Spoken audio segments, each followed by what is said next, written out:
ये वाक़या हुआ है उरमड़ बाला में, रात को हुआ है।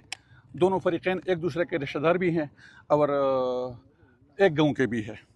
तो इसमें जो कत्ल हुए हैं वो 6 बंदे कत्ल हुए हैं और एक ज़ख्मी है।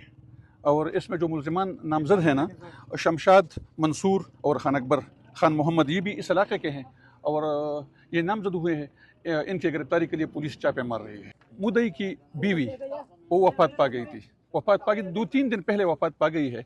तो मुल्ज़िमान को शक था कि ये मुल्ज़िमान के चूँकि रिश्तेदार है ना, मुल्ज़िमान को शक था कि ये इस मुद्दई ने खुद उसको कत्ल किया है। यही मेन वजह बताई जा रही है। ये जो 6 जान बहक हुए हैं ना, इसमें 2 बच्चे हैं। एक तिफल का हुमाद है जिसकी उम्र 10 साल है और एक तिफल अहमद है जिसका उम्र 3 साल है।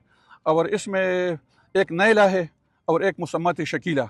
ये 2 ख़वातीन भी जान बहक हुई हैं और दो अशख़ास है, हज़रत अमीन और फज़ल अमीन।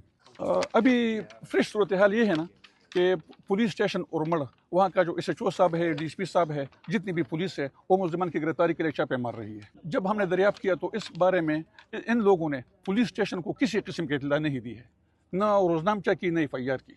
किसी किस्म की इत्तला पुलिस को नहीं दी गई है इस बारे।